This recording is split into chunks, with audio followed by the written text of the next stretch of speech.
இப்போ next chapter நம்ம என்ன பார்க்க போகிறோம்னா சோஷியல் டிரான்ஸ்ஃபார்மேஷன் இன் தமிழ்நாடு. அப்படின்னா சோஷியல் டிரான்ஸ்ஃபார்மேஷன், சோஷியல்னா சமூகம், ரைட்டா? டிரான்ஸ்ஃபார்மேஷன்னா மாற்றம் இன் தமிழ்நாடு, சமூக மாற்றம் எதில்? இன் தமிழ்நாடு, தமிழ்நாட்டில் சமூக மாற்றத்தை பற்றி பார்க்கலாம். இது டாபிக், ரைட்டா? Next, European established their political power over Indian subcontinent in the later half of the 18th century. அப்படின்னா பிற்பகுதியில், later half of the 18th சென்ச்சுரினா 18ஆம் நூற்றாண்டின் பிற்பகுதியில், அந்த பீரியடை சொல்கிறான், ரைட்டா? லேட்டர் ஆல்ஃப்னா லேட்டர்னா பின்னாலே, ஆஃப்னா பகுதி, ரைட்டா? பிற்பகுதியில், பிற்பகுதியில் ஆஃப் 18th சென்ச்சுரியின் பிற்பகுதியில் அப்படின்னு ஞாபகம் வச்சுக்கோ. இப்போ யூரோப்பியன்ஸ் எஸ்டாப்ளிஷ்டு நிறுவப்பட்டது, நிறுவினார்கள், உண்டாக்கினார்கள், ரைட்டா? 2 3 1 தான். யூரோப்பியன்ஸ் எஸ்டாப்ளிஷ்டு நிறுவப்பட்டது, நிறுவினார்கள். எதை நிறுவினார்கள்? தர் பொலிட்டிக்கல் பவர், அப்படின்னா அரசியல் அதிகாரத்தை, ஓவர் இந்தியன் சப்காண்டினென்ட், இந்திய துணைக்கண்டத்தின் மீது, ஓவர்னா அதன் மீது, எதன் மீது? இந்தியா துணைக்கண்டத்தின் மீது யூரோப்காரர்கள், இங்கிலீஷ்காரன் தான், எஸ்டாப்ளிஷ்டு நிறுவினார்கள். தற்போல் எதை நிறுவினார்கள்? பொலிட்டிக்கல், அரசியல் அதிகாரத்தை நிறுவினார்கள். எப்போ? இந்த later half of the 18th century, அதாவது 18ஆம் நூற்றாண்டின் பிற்பகுதியில் தன்னுடைய அரசியல் செல்வாக்கை, அதிகாரத்தை அல்லது பவர்னு செல்வாக்கை அதாவது இந்திய துணைக்கண்டத்தின் மீது நிறுவினார்கள், அரசியல் அதிகாரத்தை நிறுவினார்கள், ரைட்டா? அடுத்து next, while they were concerned with the annexing India, அப்படின்னா அந்த நேரத்தில் அனெக்ஷன்னா சேர்க்கிறது, எதை சேர்க்கிறது? ஒயில் தேவர் கன்சர்ன்னு சொன்னால் என்னது? அதை சம்மந்தப்பட்ட அப்படின்னு சொல்லலாம், அல்லது திறத்தன்மைன்னு சொல்லலாம். 2 ஒன்று தான், ரைட்டா? அப்போது ஒயில் தேவர் கன்சர்ன்ட் அப்படின்னா அது சம்மந்தமாக, எது சம்மந்தப்பட்டனா ஒயில் தேர்னா யாரை குறிக்குது? இங்கிலீஷ்காரனை குறிக்குது, யூரோப்காரங்களை குறிக்குது. தேவர் கன்சர்ன்ட் வித் அனெக்ஷன் இந்தியா, அப்படின்னா இந்தியாவை சேர்க்கும்போது, அதாவது நல்லா கவனிச்சுக்கோங்க, அனெக்ஷன்னா இந்தியாவை சேர்க்கும்போது, அதாவது அவங்களோட சேர்க்கும்போது, ஒயில் தேவர் கன்சர்ன்னா அது சம்பந்தமாக, இதை இந்தியாவை சேர்க்கும்போது, அதாவது அது சம்பந்தமாக by the beginning of the 19th century, அப்படின்னா அது எப்போ நடந்தது? By the beginning of the 19th சென்ச்சுரின்னு சொன்னால் பிகினிங்னு என்னது? ஆரம்பத்தில், ரைட்டா? Beginning of the 19th century அப்படின்னா பிகினிங் ஆஃப் த 19ஆம் நூற்றாண்டின் ஆரம்பத்தில் இந்தியாவை அவர்களோடு சேர்க்கும்போது, அதை தான் சேர்க்கும்போது தான் கன்சர்ன்னு சொல்கிறான். சம்மந்தப்பட்டனா அதை சேர்க்கும்போதுன்னு வச்சுக்கோ, ரைட்டா? சேர்க்கும்போது தேவர் ரிகார்டட் இந்தியன் சொசைட்டி அப்படின்னு சொல்கிறான். என்னது? அவர்கள் இந்திய சமூகத்தை பதிவு செய்தார்கள். தேவர் ரிகார்டட் இந்திய சொசைட்டி அப்படின்னா இந்திய சமூகத்தை பதிவு செய்தார்கள். பதிவு செய்தார்கள் என்ன அர்த்தம்? இந்திய சமுதாயத்தை பதிவு செய்தார்கள்னு வச்சுக்கோ, ரைட்டா? அதுதான் பதிவு செய்தார்கள்னா அதில் ஆதிக்கம் செலுத்தினார்கள், ரைட்டா? பதிவு செய்தார்கள்னா ஆதிக்கம் செலுத்தினார்கள்னு அர்த்தம், ரைட்டா?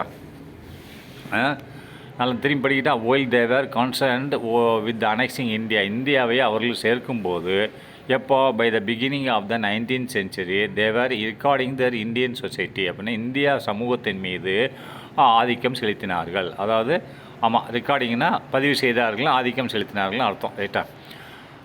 நியூ ரெவென்யூ செட்டில்மெண்ட்னா புதிய வருவாய், செட்டில்மெண்ட்டுன்னு சொல்கிறான், புதிய வருவாய் அமைப்பும்பாங்க, ரைட்டா? புதிய வருவாய் தீர்வுன்னு வச்சுக்கேன், புதிய வருவாய் தீர்வு, அதை வருமானம் வேணும் இல்லையா?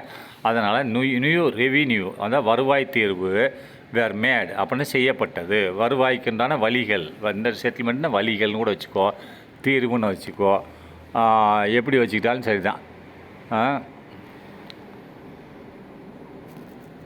சரி, நெக்ஸ்ட்டு, இந்தியா, அதாவது என்ன போட்டிருக்கான்? நியூ ரெவின்யூ செட்டில்மெண்ட்ஸ் வேர் மேட் அப்படின்னா புதிய வருவாய் தீர்வு வேறு செய்யப்பட்டன, வேறு மேடுன்னு செய்யப்பட்டன. புதிய வருவாய் வழிகள் செய்யப்பட்டன. வழிகள்னு போட்டுக்கோ, ரைட்டா. Next, influenced by the British British utilitarian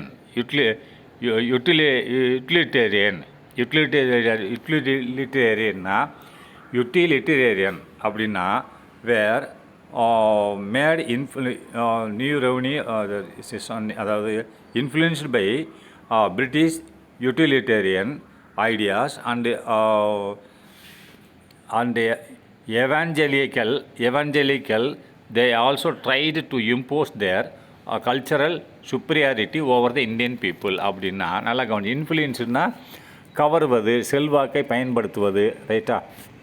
அப்போ யூட்டிலிட்டேரியன் என்னது, அதாவது பயன்மிக்க, அதாவது ஒரு செயல் வந்து ஒரு பயன்பாட்டில் இருந்துச்சுன்னு சொன்னால் அதை யூட்டிலிட்டேரியன் சொல்லுவாங்க, ரைட்டா.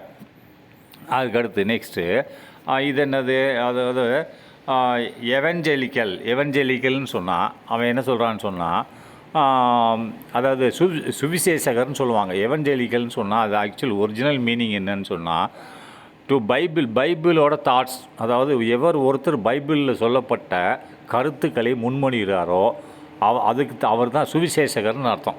சுவிசேஷகர்னு சொன்னால் எவாஞ்சலிக்கல்னா சுவிசேஷகர்னு அர்த்தம். சுவிசேஷகர்னு என்னது, பைபிளில் உள்ள கருத்துக்களை முன்மொழிதல்னு அர்த்தம். அதாவது கிறிஸ்டியனில் உள்ள பைபிள்கள் இருக்கு இல்லையா, அந்த பைபிளில் உள்ள கருத்துக்களை முன்மொழிவர், ரைட்டா. அப்போது இது நல்லா கவனிங்க. Influenced by the British utilitarian அப்படின்னு யூட்டிலிட்டேரியன் பயன்படக்கூடியன்னு வச்சுக்கோ, இந்த இடத்துல அதுதான் பொருந்தும். பயன்மிக்க, அதில் பயன்படக்கூடிய, அதாவது இங்கிலீஷ்காரனோட பயன்படக்கூடியது ஐடியாஸ்னால் கருத்துக்கள், ரைட்டா. அவனோட கருத்துக்கள் இங்கிலீஷ்காரனோட பயன் தரக்கூடியன்னு வச்சுக்கோ. யூட்டிலிட்டேரியன்னா பயன் தரக்கூடிய கருத்துக்கள், ஐடியாஸ். அண்டு எவலெஞ்சிக்கல்னு சொன்னால் அதாவது பைபிளில் உள்ள தாட்ஸும்பாங்க. அதாவது பைபிள் தாட்ஸ்னால் அதோட கருத்துக்களை, அதோட கொள்கைகளை சொல்கிறவர்கள். They also tried to impose their cultural superiority over the Indian people அப்படின்னா நல்லா பார்த்துக்கோங்க. எவலெஞ்சிக்கல் அப்படின்றது பைபிள் கிறிஸ்டின் பைபிளில் உள்ள கருத்துக்களை மற்றும் பிரிட்டிஷ் யூட்டிலிட்டேரியன்னா பிரிட்டிஷ்காரனோட பயனுள்ள கருத்துக்கள், நல்லா பார்த்துங்க. பிரிட்டிஷ் யூட்டிலிட்டேரியன்னா பயனுள்ள ஐடியாஸ் அப்படின்னா கருத்துக்கள்.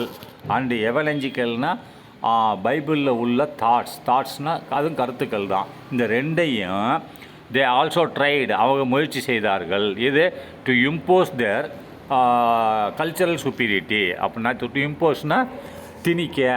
எதில் திணிக்க?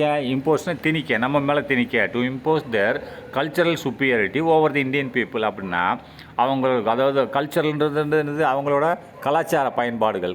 கல்ச்சரல் சுப்பீரியாரிட்டினா கலாச்சார மேன்மை, ரைட்டா. அந்த அவங்களோட கலாச்சார மேன்மையை நம்ம மீது திணிக்க ஓவர் தி இந்தியன் பீப்புள், இந்திய மக்கள் மீது திணிப்பதற்கு முயற்சி செய்தார்கள். எதை? அதாவது பிரிட்டிஷ் யூட்டிலிட்டேரியன்னா அவனோட பயனமிக்க, அதாவது பயனுள்ள, இங்கிலீஷ்காரனோட பயனுள்ள ஐடியாஸ், அவன் ஐடியா இருக்குல்ல, பயனுள்ள ஐடியாக்களையும் மற்றும் எவலெஞ்சிக்கல்னா பைபிளில் உள்ள தாட்ஸ்னால் பைபிளில் உள்ள கருத்துக்களையும் என்ன செஞ்சாங்க, அவங்களோட பிரிட்டிஷ்கார ஐடியா மற்றும் எவலெஞ்சிக்கல்னால் அதை பைபிளில் உள்ள கருத்துக்களையும் தே ஆல்சோ ட்ரைடு முயற்சி செய்தார்கள் to impose their cultural superiority. அப்போ டு இம்போஸ்னால் திணிக்க. என்னது கல்ச்சரல்னால் அவங்க கலாச்சார மேன்மையை, அவங்களோட கலாச்சார மேன்மையை திணிக்க, யார் மேலே? ஒவ்வொரு இந்தியன்ஸ் மேலே திணிக்க முயற்சி செய்தார்கள். சரியா?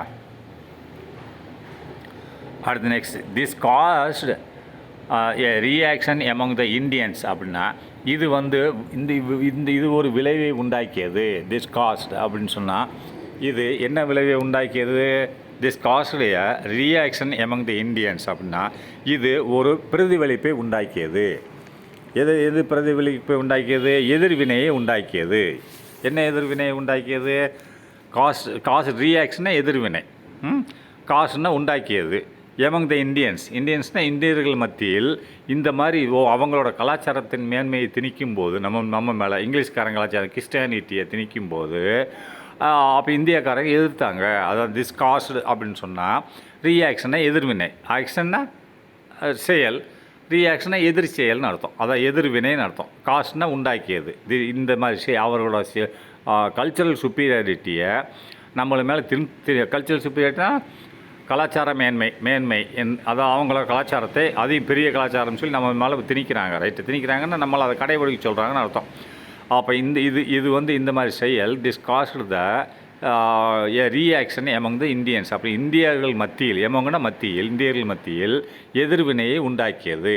Next, during the 19th century 19ஆம் நூற்றாண்டில் educated Indians from different parts of the country began to feel the humiliation and responded by seeking their socio cultural identity from their past. அப்படின்னு நல்லா கவனிச்சுக்கோங்க. டூரிங் த 19th century அப்படின்னா அந்த சமயத்தில், எந்த சமயத்தில்? 19th century 19ஆம் நூற்றாண்டு சமயத்தில். டூரிங்னா அந்த சமயத்தில், அதாவது 19th century 19ஆம் நூற்றாண்டு சமயத்தில் எஜுகேட்டட் இந்தியன்ஸ் அப்படின்னா படித்த இந்தியர்கள் ஃப்ரம் டிஃபரண்ட் பார்ட்ஸ் பல பகுதிகளில், அதாவது இந்தியாவில் உள்ள பல பகுதி ஆஃப் த கண்ட்ரி அப்படின்னா அதாவது தேசத்தில் உள்ள பல பகுதிகளில் உள்ள படித்த இளைஞர்கள், educated Indians from different parts of the கண்ட்ரினா தேசத்தில் உள்ள பல பகுதிகளில் உள்ள படித்த இளைஞர்கள் பிகேன் ஆரம்பித்தார்கள் டு ஃபீல் ஹியூமிலியேஷன் அப்படின்னு சொன்னால் அவர்கள் இது அடிமை மாதிரி ஆரம்பித்தார்கள். ஹியூமிலியேஷன் டு ஃபீல் அப்படி ஹியூமிலியேஷன் சொன்னால் அதை நல்லா கவனிச்சுக்கோங்க. ஹியூமிலியேஷன்னா அவமானம். இவருக்கு ஒரு அவமானம் மாதிரி, இந்தியர்களுக்கு ஒரு அவமானம் மாதிரி இந்த மாதிரி அவன் திணிக்கிறது. இந்த படித்த இளைஞர்கள், அங்கங்கே படித்த இளைஞர்கள் பிகேன் ஆரம்பித்தார்கள், உணர்ந்தார்கள்னு வச்சுக்கோ. உணர்ந்தார்கள் எப்படி? டு ஃபீல்னா உணர ஆரம்பித்தார்கள். பிகேன் டு ஃபீல்னா உணர ஆரம்பித்தார்கள். டு ஃபீல்னா உணர ஆரம்பித்தார்கள். எப்படி? இந்த ஹூமிலியேஷன் சொன்னால் எனது அவமானமாக உணர ஆரம்பித்தார்கள். இப்படி அவங்க கலாச்சாரத்தை நம்ம மேலே திணிக்கிறது அவமானமாக உணர ஆரம்பித்தார்கள். அதுக்கடுத்து அண்டு ரெஸ்பாண்டா பதில் அளித்தார்கள். உணர ஆரம்பித்தார்கள். ரெஸ்பாண்டன்னா பதில் அளித்தார்கள். அதுக்கு பதில் சொல்கிறாங்க. எப்படி சொல்கிறாங்கன்னா ஏற்று நின்று பதில் சொல் by seeking their socio cultural அப்படின்னு சொன்னால் சமூக நம்ம சோஷியோ கல்ச்சர்னு என்னது? சமூக கலாச்சார அடையாளம்னு அர்த்தம், ஐடென்டிட்டி. ரைட்டா? அப்போது பை சீக்கிங்னா தேடுறாங்க. பை சீக்கிங் எப்படி தேடுறாங்க? அவங்க கலாச்சாரத்தை புகுத்துறாங்க. அப்போ நம்ம கலாச்சாரத்தை பற்றி தெரியணும் இல்லையா? அதனால் பை சீக்கிங்னா தேடுகிறார்கள். எதை தேடுகிறார்? இந்த சீக்கிங்னு தேடுகிறார்கள். அவங்க நம்மளோட ரைட் நம்மளோட தேர்னு நம்ம மக்கள், இந்தியன் மக்கள். சோஷியோ கல்ச்சரல் ஐடென்டிட்டி அப்படின்னா சோஷியல்னால் சமூக, கல்ச்சரல்னு என்னது? கலாச்சார, அதாவது சமூக கலாச்சார ஐடென்டிட்டின்னு என்னது? அடையாளங்கள். ரைட்டா? அப்போ நம்ம பழைய காலத்து நம்மளோட கலாச்சார அடையாளங்களை தேடுகிறார்கள். எப்போ? ஃப்ரம் த பாஸ்ட், பழைய காலத்தை. ஃப்ரம் தர் பாஸ்ட் அப்படின்னா நம்மளோட பழைய காலத்தில் இந்திய கல்ச்சர்கள் எப்படி இருந்தது அப்படின்றதை தேடுகிறார்கள். அது எங்கே கிடைக்கும்? எந்த புக்கில் கிடைக்கும்? புக்கில் அந்த காலத்தில் கிடையாது. பதிவேடுகள் மூலிமா தான் தேடணும். ஓலைச்சுவடின்னு சொல்லுவாங்க. அப்போ இவங்க தேடி எதிர்க்கிறாங்க. ரெஸ்பாண்டனை எதிர்ப்பளிக்கிறார்கள். ரைட்டா? ஹவ்வவர் இருந்த போதிலும் தே அண்டர்ஸ்டுட் சம் மெரிட்ஸ் அப்படின்னா இந்த colonial arguments and ready to reform அப்படின்னா இருந்த போதிலும் இவங்க இப்படி நம்மளோட கலாச்சாரங்களோட மதிப்பை பற்றி தேடிட்டு இருக்கும்போது கூட ஹவ்வவர் அந்த சமயத்தில் தே அண்டர்ஸ்டாண்ட், இவர்கள் நம்ம இந்தியர்கள் சொல்லலாம், தேன்றது நம்ம ஆளுகளை சொல்கிறோம். தே அண்டர்ஸ்டுட் அப்படின்னா புரிந்து கொண்டார்கள். சம் மெரிட்ஸ் இந்த காலனியல் ஆர்குமெண்ட்ஸ் அப்படின்னா சில காலனிக்காரங்களோட ஆர்குமெண்ட்ஸ், அந்த விவாதத்தில் சில சில நல்ல கருத்துக்கள் இருப்பதாக, சம் மெரிட்ஸ்னு நல்ல கருத்துக்கள், நல்ல கருத்துக்கள் இருப்பதாக புரிந்து கொண்டார்கள். ஹவ்வவர் இருந்த போதிலும் தே அண்டர்ஸ்டுட்னா புரிந்து கொண்டார்கள். என்ன? சம் மெரிட்ஸ், சில நல்ல கருத்துக்கள், நல்ல கருத்துக்கள் எதில்? இன் காலனியல் ஆர்குமெண்ட்ஸ், காலனிக்காரன் சொல்கிறதுல சில நல்ல கருத்துக்கள் இருப்பதை புரிந்து கொண்டார்கள். And were ready to reform அப்படின்னா அவங்க நம்ம ஆளுக்கு ரெடி ஆகிட்டாங்க. அண்ட் ரெடி டு ரீஃபார்ம்னா அதை ஏற்றுக்கொள்ள ஆரம்பிச்சிட்டாங்க. And were ready to reform, சீர்திருத்தத்துக்கு ஏற்றுக்கொண்டு சீர்திருத்தத்துக்கு ரெடி ஆகிட்டாங்க அப்படின்றான். டு ரீஃபார்ம் ரைட்டாக முடிஞ்சா. அடுத்து இட் ரிசல்டட், இதன் முடிவாக இந்த சோஷியல் அண்ட் ரிலீஜியஸ் ரிஃபார்ம் அப்படின்னா இதன் முடிவில் இட் ரிசல்டட் இதன் முடிவில் இந்த சோஷியல்னா சமூகம் மற்றும் மத சீர்திருத்தம் இயக்கம் மூமெண்ட் இயக்கம் இதன் முடிவில் என்னது இந்த சோஷியல் அண்ட் ரிலீஜியஸ்னா சமூக மற்றும் மத சீர்திருத்த இயக்கம் இன் மாடர்ன் இந்தியா உண்டானது. இந்த நவீன இந்தியாவில் இந்த சமூக மற்றும் மத சீர்திருத்த இயக்கம் உண்டானது. இட் ரிசல்டட் இதன் முடிவில் என்ன ஆச்சு, இந்த சமூகம் மற்றும் சீர்திருத்த இயக்கம் இந்தியர்களால் உண்டாக்கப்பட்டது. Next this particular historical development அப்படின்னா இந்த குறிப்பிட்ட ஹிஸ்டாரிக்கல் டெவலப்மெண்ட்டுன்றான். இந்த பர்டிகுலர் ஹிஸ்டாரிக்கல் டெவலப்மெண்ட் அப்படின்னு வரும்போது சரித்திர முன்னேற்றம். இந்த திஸ் பர்டிகுலர் ஹிஸ்டாரிக்கல் டெவலப்மெண்ட் அதனால் சரித்திர முன்னேற்றமானது இஸ் ஆல்சோ ஐடென்டிஃபைடுனா குறிப்பிடப்படுகிறது ஆஸ் ஏ இந்தியன் ரினேயன்ஸ் அப்படின்னு சொல்கிறான். ரைட்டா, இது என்ன சொல்கிறான், ஜஸ்ட் a minute, இந்தியன் ரினேயன்ஸ்னு சொல்கிறான். அதாவது இந்த இந்த மாதிரி நிகழ்வு அவன் ஏற்றுக்கிறான், நம்மளும் ஏற்றுக்கிறாங்க, அவனோட பயன்பாடையும் ஏற்றுக்கிறாங்க, நம்மதையும் தேடுறாங்க, ஆனால் முற்றிலும் ஏற்றுக்கல. அதனால் இந்த குறிப்பிட்ட சரித்திர முன்னேற்றமானது இஸ் ஆல்சோ ஐடென்டிஃபைடு இது அழைக்கப்படுகிறது. ஐடென்டிஃபைடுன்னு இந்த இடத்துல அழைக்கப்படுகிறது, கண்டறியப்படுகிறது, என்ன பண்ணாலும் சரி தான். இஸ் ஐடென்டிஃபைடுனா இந்த கால்டுன்னு போடுங்க, இல்லை கண்டறியப்படுகிறது. ஐடென்டிஃபைடுனா எப்படி ஆஸ் ஏ இந்தியன் ரினேயன்ஸ். ரினேயன்ஸ்னால் அதை மறுமலர்ச்சின்னு அர்த்தம். அதாவது இந்தியாவின் மறுமலர்ச்சி என்று அழைக்கப்படுகிறது. இந்த மாதிரி புதிய ஐடென்டிஃபைட்னா அழைக்கப்படுகிறதுன்னு வச்சுக்கோ இந்த இடத்துல, இல்லை கண்டறியப்படுகிறது, ரெண்டும் ஒன்று தான். இந்த மாதிரி புதிய திஸ் பர்டிகுலர் இந்த குறிப்பிட்ட ஹிஸ்டாரிக்கல் டெவலப்மெண்ட் அப்படின்னு சரித்திர முன்னேற்றமானது இந்த மாதிரி செயல்கள் மறுமலர்ச்சி ரெடி ஆகிட்டாங்க. இஸ் ஆல்சோ ஐடென்டிஃபைடுனா குறிப்பிடப்படுகிறதுன்னு வச்சுக்கோ. ஐடென்டிஃபைடு குறிப்பிடப்படுகிறது எப்படியே ஆஸ் ஏ இந்தியன் ரினேயன்ஸ்னு சொன்னால் மறுமலர்ச்சி, இந்திய மறுமலர்ச்சி என்று குறிப்பிடப்படுகிறது. ரைட்டா, சரி நெக்ஸ்ட் பார்க்கலாம்.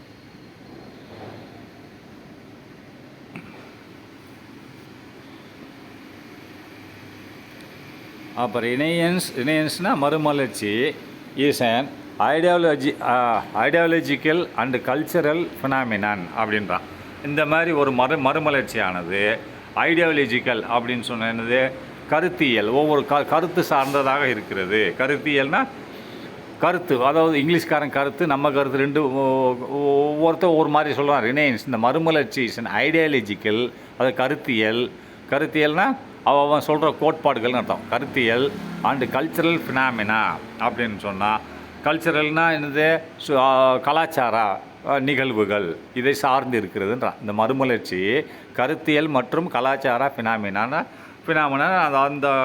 அதை சார்ந்து இருக்கிறது. ரைட்டா, கல்ச்சரல் ஃபினாமினான்னு என்னது, நிகழ்வுன்னு அர்த்தம். ரைட்டா, கலாச்சார கருத்தியல், அதாவது ஐடியாலஜிக்கல்னு சொன்னால் கருத்தியல், அண்டு கல்ச்சரல் ஃபினாமினான்னு சொன்னால் கலாச்சார நிகழ்வுகளை சார்ந்து இருக்கிறது. இது ரினேயன்ஸ் மறுமலர்ச்சியானது இருக்கிறது ஐடியாலஜிக்கல் கருத்தியல் மற்றும் கல்ச்சரல் ஃபினாமினா அப்படின்னு சொன்னால் அதை கலாச்சார நிகழ்வுகளை சார்ந்து இருக்கிறது. கலாச்சார ஃபினாமினா நிகழ்வுகளை சார்ந்து இருக்கிறது. இட் வாஸ் க்ளோஸ்லி, இது நெருக்கமாக உள்ளது. டைடு வித் மாடர்னிட்டி நவீன காலத்துக்கு நெருக்கமாக உள்ளது இந்த கலாச்சாரம். ரைட்டா,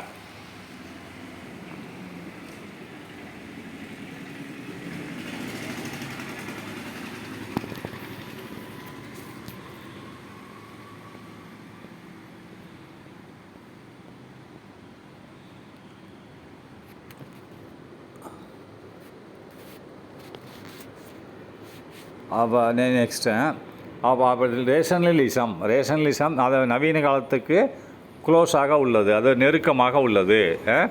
அடுத்து நெக்ஸ்ட்டு மாடர்னிட்டி என்னது, நவீன காலம்னு அர்த்தம். நவீனமயமாக்கப்பட்டது காலத்துக்கு நெருக்கமாக உள்ளது. அதுக்கடுத்து ரேஷனலிசம்னு என்னது, பகுத்தறிவு வாதம்னு அர்த்தம். பகுத்தறிவாதத்துக்கும் நெருக்கமாக இருக்கிறது. அண்டு த ப்ரோக்ரெசிவ் மூமெண்ட் அப்படின்னு சொன்னால், ப்ரோக்ரெசிவ் மூமெண்ட் என்னது, முன்னோடியாக இருக்கிறது, முன்னோடிக்கான ஒரு இயக்கம்னு அர்த்தம். ப்ரோக்ரெசிவ்னா முன்னோடி இயக்கமாகவும் உள்ளது. இந்த மறுமலர்ச்சி இயக்கமானது ரினையன்ஸ் என்பது இவ்வளவு இது இருக்குது. என்ன இருக்குது? நெருக்கமாக பிணைக்கப்பட்டுள்ளது 1. அது நவீனத்துவமாகவும் இருக்குது 2. அடுத்து ரேஷனலிசம்னா பகுத்தறிவாதமாகவும் இருக்கிறது 3. அடுத்து என்னவா இருக்குது? முன்னேற்பாடாக இருக்கிறது. ரைட்டா? முன்னேற்பாடான இயக்கமாக இருக்கிறது. மொத்தமாக சொல்லியிருக்கேன். திருப்பி படிக்கவா?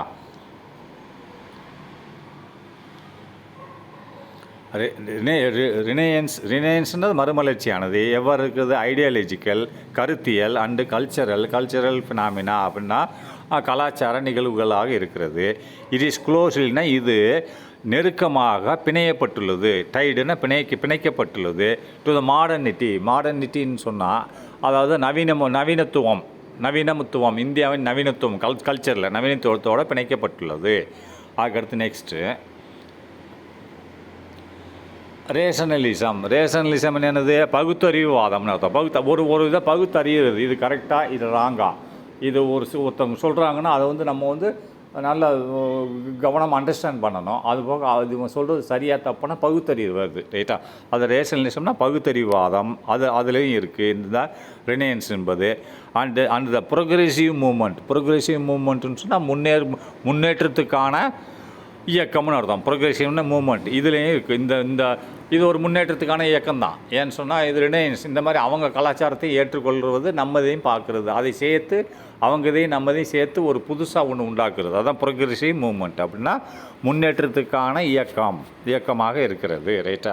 ஆஃப் த சொசைட்டினா இந்த நம்ம சமூகத்தில் ஒரு முன்னேற்றத்துக்கான ஒரு இயக்கமாக இருக்கிறது இந்த ரினையன்ஸ். ரைட்டா? அப்போ நெக்ஸ்ட் பார்க்கலாமா? Next critical thinking is at the root அப்படின்னு சொன்னால் கிரிட்டிக்கல்னு என்னது? அதாவது கிரிட்டிக்கல் திங்கிங் அப்படின்னா கிரிட்டிக்கல்னால் ஒரு விமர்சனம் செய்கிறாங்க இல்லையா? அப்போ கிரிட்டிக்கல் திங்கிங்னா ஒரு விமர்சன சிந்தனைன்னு அர்த்தம். விமர்சன சிந்தனை இஸ் அட் த ரூட் அப்படின்னா இது ஒரு விமர்சனமாக ஒரு பொருளை பற்றி விமர்சனம் பண்ணுறோம். விமர்சனம் சிந்தனையானது இஸ் அட் த ரூட் வேறு வரை போயுள்ளது. அதாவது அது ஆழமாக பதிந்துள்ளதுன்னு அர்த்தம். இது இந்த ரினையன்ஸில் என்னதுன்னா கிரிட்டிக்கல் திங்கிங் அப்படின்னா விமர்சனம் செய்யக்கூடிய சிந்தனைகள் இஸ் அட் இட்ஸ் ரூட் அப்படின்னா அதோட வேறு வரைக்கும் போயிருக்குன்னு அர்த்தம். அதாவது ரொம்ப டீப்பாக இருக்குதுன்னு அர்த்தம். இஸ் அட் இட்ஸ் ரூட்னா வேறுனா அது மரத்தோட வேறா.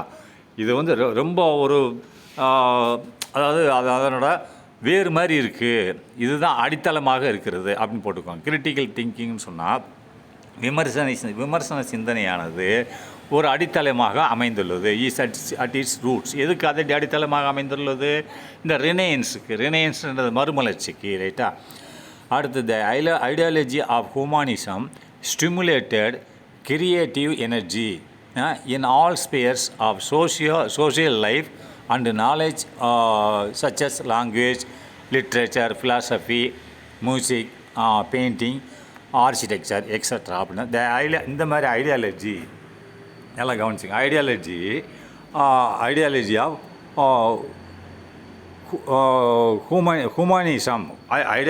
ஹியூமனிசம் அப்படின்னு சொல்கிறது. அதாவது ஹியூமனிசம்னு என்னது? ஒரு சித்தாந்தம். ரைட்டா?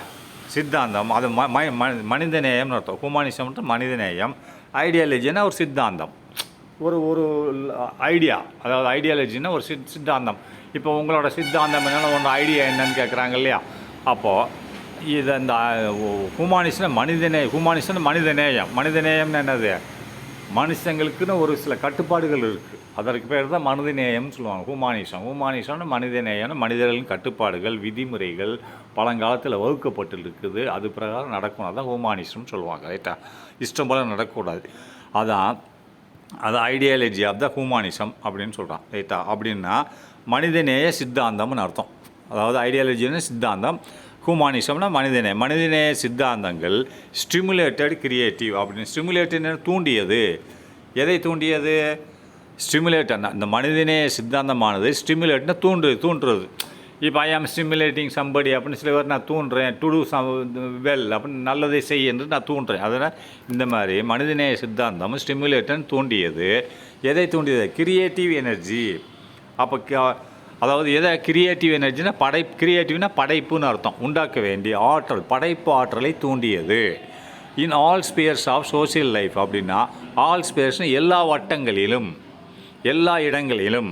இந்த ஸ்பேஸ் ஆல் ஸ்பேஸ்னு எல்லா வட்டங்களிலும் சொல்லலாம், ஆர் எல்லா இடங்களிலும். எங்கே ஆஃப் சோசியல் லைஃப், சமூக வாழ்க்கையில் எல்லா இடங்களிலும் இந்த ஹுமானிசம் மனிதநேய சித்தாந்தமானது ஸ்டிமுலேட்டட் தூண்டியது. எதை? கிரியேட்டிவ் ஐடியாஸ், கிரியேட்டிவ் எனர்ஜி அப்படின்னு சொன்னால் தூண்டியதுன்னு அர்த்தம். ரைட்டா? சரி, நெக்ஸ்ட்டு அண்டு நாலேஜ் என்னது? அறிவையும் தூண்டியது. எப்படி அறிவை தூண்டியது?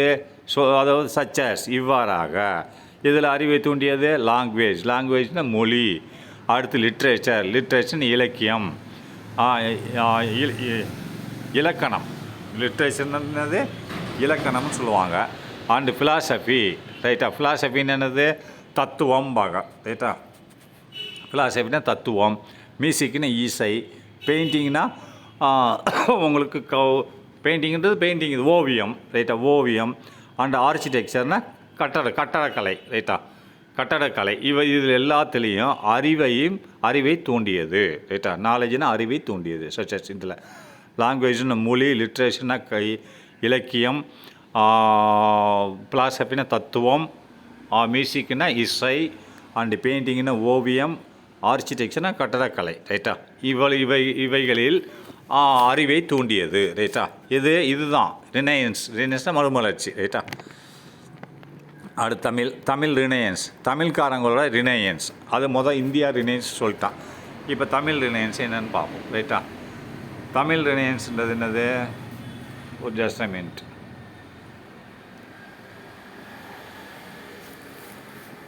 தமிழ் ரினையன்ஸ் என்னன்னு பார்ப்போமா? த கல்ச்சர் ஹெக்மோனின்னா ஆதிக்கம், மேலாதிக்கம். ஏற்கனவே படித்தோம் இல்லையா? ஹெக்மோனி ஆஃப் காலனிலிசம். த கல்ச்சரல் ஹெக்மோனின்றது என்னது?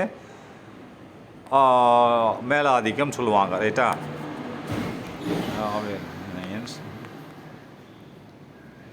கல்ச்சரல் ஹெக்மோனின்னா மேலாதிக்கம்னு அர்த்தம். சரியா? கலாச்சார மேலாதிக்கம்னு சொல்லுவாங்க. ரைட்டா? சரி, the cultural hegemony of colonialism and the rise of humanism brought several changes in the socio-cultural life of the Indian subcontinent. அப்படின்னா இந்த மாதிரி இந்த கல்ச்சரல்னு சொன்னால் நல்லா கவனிங்க, கொஞ்சம் முன்னப்பினதாக இருக்கும். ரைட்டா? கலாச்சார மேலாதிக்கம். இந்த கலாச்சார மேலாதிக்கம் இங்கிலீஷ்காரனோட கலாச்சார மேலாதிக்கம். ஹெக்மோனின்னா மேலாதிக்கம். இது கல்ச்சரல்னா கலாச்சார மேலாதிக்கம். ஆஃப் காலனிலிசம் அப்படின்னா காலனிக்காரங்களோட கலாச்சார மேலாதிக்கமானது first. And the rise of humanism brought several changes. And the rise of humanism மனிதநேயத்தின் வளர்ச்சியானது. அப்போ கடைபிடிக்கிறாங்கன்னு அர்த்தம் மனிதநேயத்தை. அந்த ரேஸ் ஆஃப் ஹியூமனிசம் மனிதநேயத்தின் வளர்ச்சியானது பிராட் சிவரல் சேஞ்சஸ் பல மாற்றங்களை கொண்டு வந்தது. பிராட்னா கொண்டு வந்தது, ஏற்படுத்தியது.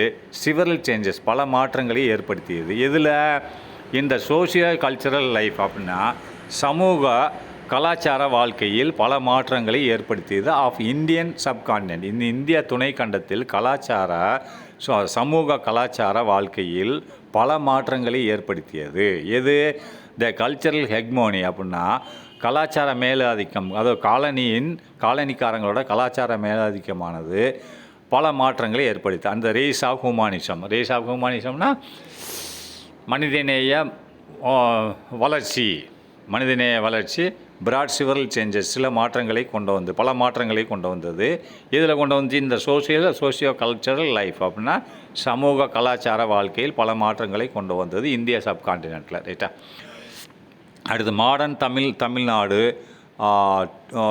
நல்லா பார்த்துக்கோங்க. மாடர்ன் தமிழ்நாடு இருந்த போதிலும் எக்ஸ்பீரியன்ஸஸ் சச் ஹிஸ்டாரிக்கல் டிரான்சிஷன் அப்படின்றான். எக்ஸ்பீரியன்ஸ்னால் அனுபவித்தது. எதில் அனுபவித்தது? ஹிஸ்டாரிக்கல் டிரான்சிஷன் என்னது? அதாவது வரலாற்று மாற்றம்னு அர்த்தம். இப்போ ஹிஸ்டாரிக்கல்னு என்னது? வரலாறு. அப்போ வரலாற்று மாற்றத்தை ஏற்படுத்தியதுன்னு சொல்கிறான். இது அதான் மீனிங். அதாவது மாடர்ன் தமிழ்நாடு நவீன தமிழ்நாட்டில் டூ எக்ஸ்பீரியன்ஸ்னு அனுபவித்தது நிகழ்ந்ததுன்னு வச்சுக்கோ. இந்த நிகழ்ந்தது சச் ஹிஸ்டாரிக்கல் டிரான்சிஷன் அப்படின்னா வரலாற்று மாற்றங்கள் நிகழ்ந்தன. நவீன தமிழ்நாட்டில் ஹிஸ்டாரிக்கல்னால் வரலாற்று, டிரான்சிஷனாக மாற்றங்கள், ரைட்டா? டிரான்சிஷன் வரலாற்று மாற்றங்கள் நடைபெற்றன. நவீன தமிழ்நாட்டில் வந்து எக்ஸ்பீரியன்ஸ்னு அனுபவித்துன்னு அர்த்தம். ஆனால் இந்த இடத்துல நிகழ்ந்ததுன்னு வச்சுக்கோ. மாடர்ன் நவீன தமிழகத்தில் டூ அதுலேயும் கூட டிஓன்னா அதுலேயும் தமிழகத்திலும் கூட மாடர்ன் தமிழகத்தில் கூட எக்ஸ்பீரியன்ஸ் நிகழ்ந்தது சச் ஹிஸ்டாரிக்கல் டிரான்சிஷன் அப்படின்னா சரித்திர மாற்றங்கள் நிகழ்ந்தது. சரி, நெக்ஸ்ட் பார்க்கலாம். Tamil languages and culture played a significant role in their identity construction அப்படின்னா தமிழ் லாங்குவேஜ் அப்படின்னு சொன்னால் அதாவது தமிழ் பாஷை, ரைட்டா? தமிழ் லாங்குவேஜஸ் அண்டு கல்ச்சர் அப்படின்னு தமிழோட கலாச்சாரம் பிளேட்னா பங்கு வகித்தது எது சிக்னிஃபிகண்ட் ரோல் முக்கியமான பங்கு வகித்தது இந்த ஐடென்டிட்டி கன்ஸ்ட்ரக்ஷன் அப்படின்னு சொன்னால் ஐடென்டிட்டி கன்ஸ்ட்ரக்ஷன் சொல்லி வரும்போது அடையாள கட்டுமானம்னு அர்த்தம், ரைட்டா? அவன் தமிழ்நாட்டுக்காரன் தான் அப்படின்ற ஒரு அடையாள கட்டுமானங்களை உண்டாக்கியதுன்றான். நல்லா பார்த்துக்கோங்க. The Tamil languages and culture Tamil பாஷை, தமிழ் மொழி மற்றும் கலாச்சாரம், தமிழர்களின் கலாச்சாரம் பிளேட்னு பங்கு வகித்தது எ சிக்னிஃபிகண்ட் ரோல் முக்கியமான ஒரு பங்கு வகித்தது எதில்? இந்த ஐடென்டிட்டி கன்ஸ்ட்ரக்ஷன் அவங்களோட அடையாளத்தை நிரூபிக்க வேண்டி கன்ஸ்ட்ரக்ஷனை நிரூபிக்க முக்கியமான பங்கு வகித்தது. ஆக்சுவல் கன்ஸ்ட்ரக்ஷன்னா என்னது? கட்டுமானம்னு அர்த்தம். இந்த இடத்துல கட்டுமானம்னு வராது. அடையாளத்தை நிரூபிக்க உணர்த்த அப்படின்னு போட்டுக்கோங்க. அடையாள கட்டுமானம்னு கூட போட்டாலும் சரி, ரெண்டு கட்டுமானத்தை நிரூபிக்க முக்கியமான பங்கு வகித்தது, ரைட்டா? அடுத்து த introduction of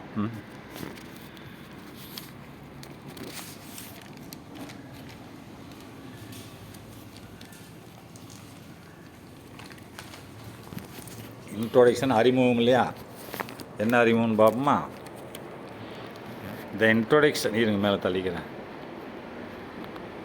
the introduction of printing press linguistic research on Dravidian languages இடிசி அப்படின்னா இன்ட்ரோடக்ஷன் ஆஃப் பிரிண்டிங் ப்ரெஸ் அப்படின்னு சொன்னால் அதாவது பிரிண்டிங் ப்ரெஸ் அப்படின்னு சொன்னது அச்சகம். நம்ம ஊரில் பிரிண்ட் பண்ணுறாங்களா, சிவகாசியில் பிரிண்ட் பண்ணுறாங்களா, உங்கள் புக்கில் பிரிண்ட் பண்ணுறீங்களா, அந்த பிரிண்டிங் பண்ணுற மிஷினுக்கு பேர் தான் அச்சகம். பிரிண்டிங் மிஷினு அந்த பிரிண்டிங் பண்ணுற மெத்தேடு ரெண்டுக்கு சேர்ந்து அச்சகம்னு சொல்லுவாங்க, ரைட்டா? The introduction of printing press அப்படின்னா அறிமுகம், அதாவது வந்தது. த இன்ட்ரோடக்ஷன் அறிமுகமானது எது? அறிமுகம் பிரிண்டிங் ப்ரெஸ், அச்சகம் அறிமுகமாக. பிரிண்டிங் ப்ரெஸ்னால் அச்சடிக்கிற மிஷின், ப்ரெஸ்னால் மிஷின், ரைட்டா? அச்சடிக்கிற மிஷினுக்கு பேர் என்னது? அச்சகம்னு அர்த்தம், ரைட்டா? இன்ட்ரோடக்ஷன் ஆஃப் பிரிண்டிங் ப்ரெஸ்னால் இந்த அச்சகத்தின் அறிமுகமானது. லிங்குவிஸ்டிக் ரிசர்ச் அப்படின்னு சொன்னால் லிங்குவிஸ்டிக் அப்படின்னு என்னது? அதாவது மொழியைத்தான் லிங்குவிஸ்டிக்னு சொல்லுவாங்க. மொழியை லிங்குவிஸ்டிக்னு பார்க்க. அப்போ ரிசர்ச்னு என்னது? ஆராய்ச்சின்னு அர்த்தம், ரைட்டா? இந்த பிரிண்டிங் ப்ரெஸ்ஸின் அறிமுகமானது linguistic research on Dravidian languages அப்படின்னா அதாவது மொழியின் ஆராய்ச்சியில் ஆன் திராவிடியன் லாங்குவேஜஸ் அப்படின்னு சொன்னால் லிங்குவிஸ்டிக்னா என்னது? மொழியை தான் குறிக்கும், ரைட்டா? மொழியின் ஆராய்ச்சி, அதாவது மொழியின் ஆராய்ச்சி ஆன் எதில்? மொழியின் ஆராய்ச்சி எதில்? ஆன் திராவிடியன் லாங்குவேஜஸ், திராவிட மொழிகளில், ரைட்டா? திராவிட மொழிகளில் இடிசி அதாவது நல்லா பார்த்துக்கோங்க. இந்த அச்சகத்தின் அறிமுகம், த இன்ட்ரோடக்ஷன் ஆஃப் பிரிண்டிங் ப்ரெஸ்னா அச்சகத்தின் அறிமுகமானது கமா போட்டிருக்கான். லிங்குவிஸ்டிக் ரிசர்ச்னா மொழிகளின் ஆராய்ச்சி. எந்த மொழிகள் ஆராய்ச்சி? ஆன் திராவிடியன் லாங்குவேஜ், திராவிட மொழிகளின் ஆராய்ச்சி என்ன வச்சு அண்டர்பின்டுன்னு போட்டிருக்கான், ரைட்டா? அப்போ அண்டர்பின்டுன்னு என்னது? அடித்தளமாக அமைந்தது. எதற்கு அடித்தளமாக அமைந்தது? த ப்ராசஸ் ஆஃப் தமிழ் ரினையன்ஸ் அப்படின்னா இந்த மறுமலர்ச்சி, தமிழ் மறுமலர்ச்சிக்கு மறுமலர்ச்சின்னு ப்ராசஸ்னால் அதனோட மேலோட்டம், அதனோட செயல்பாடுகள். ப்ராசஸ்னால் அதனோட அதாவது ரினையன்ஸ்னால் தமிழ் மறுமலர்ச்சியின் செயல்பாடுகளுக்கு ரினையன்ஸ் அது அடித்தளமாக அமைந்தது எது? இந்த printing press. The introduction of printing press இந்த அச்சகத்தின் அறிமுகமானது லிங்குவிஸ்டிக் ரிசர்ச்னு சொன்னால் மொழி ஆராய்ச்சிக்கு. எந்த மொழி ஆராய்ச்சிக்கு? திராவிடியன் மொழி ஆராய்ச்சிக்கு அண்டர்பின் அடித்தளமாக அமைந்தது. எதற்கு அடித்தளமாக அமைந்தது? The process of Tamil renaissance, Tamil மறுமலர்ச்சியின் வேலைப்பாடுகளுக்கு, ப்ராசஸ்னா வேலைப்பாடுகளுக்கு அடித்தளமாக அமைந்தது. ரைட்டா? தமிழ் மறுமலர்ச்சியின் வேலைப்பாடுகளுக்கு அடித்தளமாக அமைந்தது. சரி, நெக்ஸ்ட்டு அடுத்து, ஆல்தோ இருந்த போதிலும் ரிலீஜியஸ் லிட்ரேச்சர், ரிலீஜியஸ் என்னது? மதம் சம்மந்தப்பட்ட லிட்ரேச்சர்ஸ், அதுக்கு தான் ரிலீஜியஸ் லிட்ரேச்சர்னு சொல்லுவாங்க. அது மத இலக்கியம்னு சொல்லலாம். ரைட்டா? நீ மத இலக்கியம், லிட்ரேச்சர்னு இலக்கியம்னு வச்சுக்கோ. ஆல்தோ இருந்த போதிலும் ரிலீஜியஸ் லிட்ரேச்சர், மத இலக்கியம் was taken up predominantly for publication இந்த early years after the advent of printing technology. ரைட்டா? அது வரைக்கும் பார்க்கலாம். ஆஃப்டர் த ரிலீஜியஸ் லிட்ரேச்சர்னால் அதாவது மத இலக்கியத்துக்கு பிறகு, அல்தோன்னா இருந்த போதிலும், மத இலக்கியம் வாஸ் டேக்கன் அப் ப்ரீடாமினென்ட்லி என்னது? முக்கியமாகன்னு அர்த்தம்.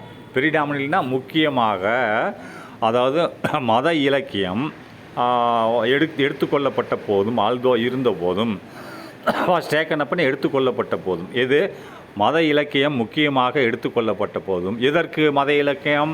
மதம் சார்ந்த இலக்கியங்களை எடுத்துக்கொள்கிறாங்க. அதாவது ப்ரீடாமினென்ட்லாம் முக்கியமாக மத சார்ந்த இலக்கியத்தை எடுத்துக்கொள்ளப்பட்ட போதும் எதற்கு எடுத்துக்கொள்கிறாங்க? ஃபார் பப்ளிகேஷன்னா வெளியிடுவதற்கு. பப்ளிகேஷன் என்னது? வெளியிடுவதற்கு. இதில் பிரிண்டிங் ப்ரெஸ்ஸில் வச்சு அச்சடித்து வெளியிடுறதுக்கு, மக்களுக்கான பப்ளிகேஷன் வெளியிடுவதற்கு. எப்போ? இந்த ஏர்லி இயர்ஸ்னால் முன்காலத்தில். ரைட்டா? ஆரம்ப காலத்தில். ரைட்? ஏர்லி இயர்ஸ்னால் இயர்னா ஆண்டுகள், ஏர்லினா ஆரம்ப ஆண்டுகளில் இந்த பப்ளிகேஷனை வெளியிடுவதற்கு. எதை வெளியிடுவதற்கு? ரிலீஜியஸ் லிட்ரேச்சர் அப்படின்னு சொன்னால் மத இலக்கியத்தை. எது? மத இலக்கியத்தை முக்கியமாக மத இலக்கியத்தை வெளியிடுவதற்கு. எப்போ? இந்த ஏர்லி இயர்ஸ் அப்படின்னா ஆரம்ப ஆண்டுகளில். After the advent of printing technology. அட்வென்ட்னு என்னது? கண்டுபிடிப்பு, வருகை. ரைட்டா? After the advent of printing technology வருகை. ரைட்டா? அதை அச்சக தொழில்நுட்பம், பிரிண்டிங் டெக்னாலஜினா அச்சக தொழில்நுட்பம் வந்தால் அச்சகம் வரும். பிரிண்டிங் தொழில்நுட்பம், அது அச்சக தொழில்நுட்பம் வருகை தந்த பின்பு, அச்சக தொழில்நுட்பம் வந்த பின்பு, வருகைன்னா இந்த அட்வென்ட்னு வந்த பின்பு இந்த மாதிரி வேலைகள் நடைபெற்றது. ஆஃப்டர் த அட்வென்ட்னா வருகை, பிரிண்டிங் டெக்னாலஜினா அச்சக தொழில்நுட்பம் வந்த பின்பு, அதாவது அட்வென்ட்னா வருகைக்கு பின்பு, அட்வென்ட்னா வருகைக்கு பின்பு இந்த வேலைகள் நடந்தது. ரிலீஜியஸ் லிட்ரேச்சர்னால் மத சம்பந்தமான ப்ரீடாமினென்ட்லினா அதுதான் முக்கியமாக செய்யப்பட்டது. இது ஃபார் பப்ளிகேஷன்னா மத இலக்கியம் தான் வெளியிடுவதற்கு முக்கியமாக இந்த பிரிண்டிங் டெக்னாலஜி, மத இலக்கியத்தை வெளியிடுவதற்கு பிரிண்டிங் டெக்னாலஜி முக்கியமாக பயன்பட்டது. அவ்வளோதான் மொத்த அர்த்தம் அதில். ரைட்டா? ஓடிபிசி.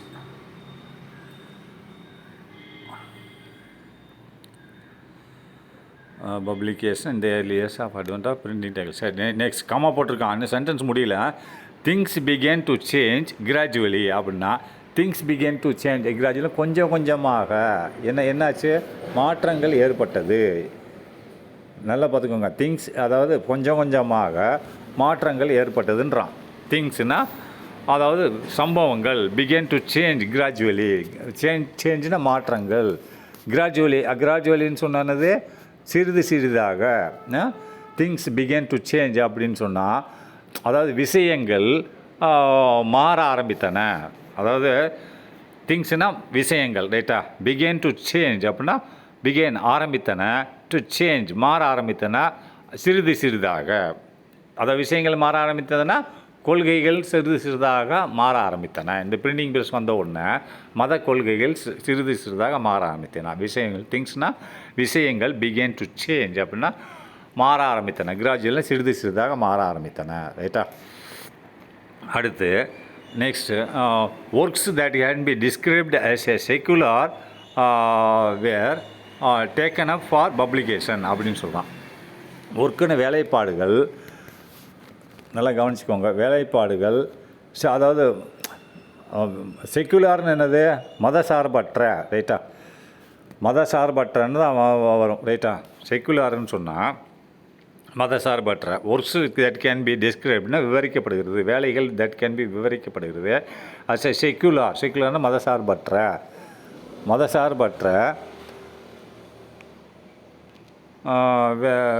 Taken to publishing. அதை மதசார்பு இல்லாத ஒரு வேலைகள் பிரசுரம், அதை விளம்பரப்படுத்தப்பட்டது. Works that can be describe, வேலைகள் விவரமாக மதசார்பில்லாத வேலைகள் வாஸ் டேக்கன் அப் ஃபார் பப்ளிகேஷன்னா விளம்பரப்படுத்தப்பட்டது.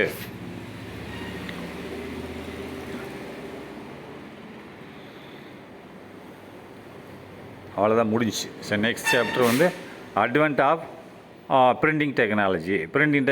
அட்வென்ட்னா வருகை ஆஃப் த பிரிண்டிங் டெக்னாலஜி. பிரிண்டிங்னா டெக்னாலஜினா தொழில்நுட்பம், பிரிண்டிங் தொழில்நுட்பத்தின் வருகை ரைட்டா, அச்சக தொழில்நுட்பத்தின் வருகை. அது நெக்ஸ்ட் இதில் பார்க்கலாம்.